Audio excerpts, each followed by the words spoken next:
The co-founder of BioNTech, Professor Ugur Sahin, has shown a ray of hope in this coronavirus-wrecked world.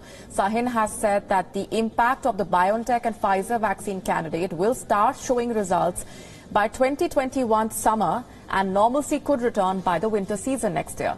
He also claimed that the potential vaccine will cut the transmission rate by half, resulting in a dramatic reduction in cases.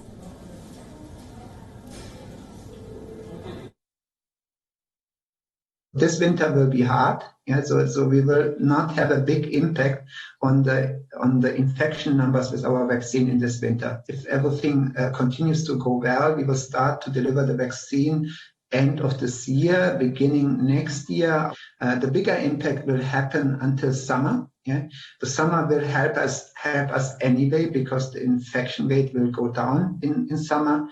And what is absolutely essential is that we get a high vaccination rate.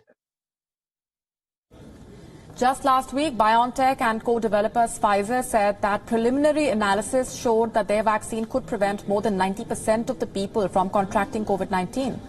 More than 43,000 people have taken part in the tests so far.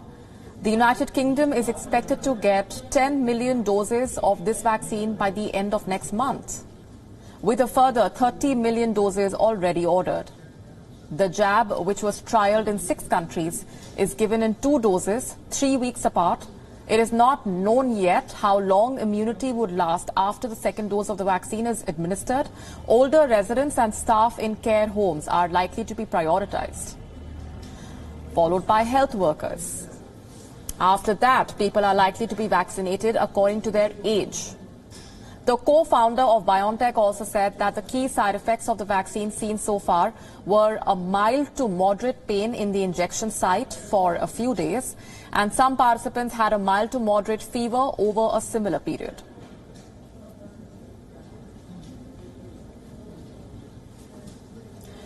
And joining us live on the broadcast this minute is the virologist at the Hebrew University of Jerusalem, Professor Amos Panet. Thanks very much, Professor, for speaking with us. Your reaction and assessment of the positive information that's coming in regarding the COVID-19 vaccine development and the Pfizer candidate emerging as one of the main contenders. Yeah, this is a good news. Actually, it's the best news since January last year, since we know now that we can overcome this pandemic. The results of Pfizer are amazing, 90% protection. First, expectations were that the vaccine at the most will give 50% protection, and here we get a vaccine which gives us 90% protection.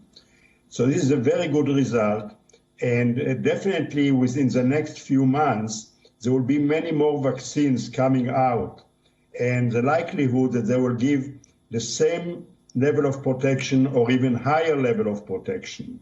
So we can anticipate now that within a year, if we can produce 7-8 milliard doses of vaccine, we can get rid of the pandemic all around the world. I know that India also is producing a lot of vaccines. Israel is producing vaccines. So many countries will start coming out with their own vaccines. And so in a matter of a year, we are likely to get vaccinated all over the world. Right, but Professor, at the same time, there have been indications of side effects. Those who were undergoing those trials for the Pfizer vaccine candidate as well have spoken about the side effects ranging from fever, headache, body ache, comparing it to severe hangover in some cases. How concerned should we be about these side effects that have been reported? Yeah, actually, Pfizer has taken a very new approach to produce vaccination. They are taking the virus information, the virus genetic information, and they are just injecting it into the patient, into the vaccinee. So we don't know much about this mode of vaccination. What we know is the results from 30,000 people who were vaccinated already. And according to their data, the vaccine produced some mild side effects like fever for one day, rash, and some pain in the muscle where the vaccine is injected. But really, we don't know what will happen when millions of people will be vaccinated, especially older population, or people with other problems, medical problems. And we will have to see as we go along what are the more serious side effects. But so far, the information that we have is that we can pretty safely say that it is a safe vaccine. And I hope that it will turn out to be like that. I should add that more vaccines are coming out very soon, which are based on more traditional ways of producing vaccines. And we know much more about these vaccines in terms of safety. So by April or May, we are likely to get some 5 to 10 different vaccines. And the problem will come, what is a safe vaccine? If we have 5 vaccines to choose from, what kind of vaccine should we choose? And it's going to be not easy, not quite difficult to decide, early summer, what type of vaccines should we take?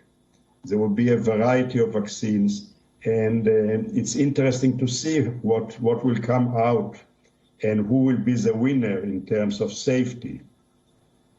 Right, and that's just one part of the struggle to beat COVID-19. The other race we're talking about is the one to actually ensure that each and every individual across the world gets vaccinated.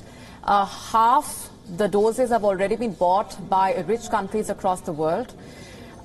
There's the other struggle to ensure that the lesser developed countries also get their share and get their hands on this vaccine. Who will get the vaccine first, the priorities, your comments on that? Yeah, and I should add that this vaccine, the Pfizer vaccine, needs a cooling at very low temperature. It's unstable and it requires deep freezing in order to pass from one country to the next, and not all countries may have this type of vaccine and this type of technology. All right, we're going to leave it there for the moment. Professor, thanks very much for joining us on the broadcast with those perspectives on the COVID-19 vaccine.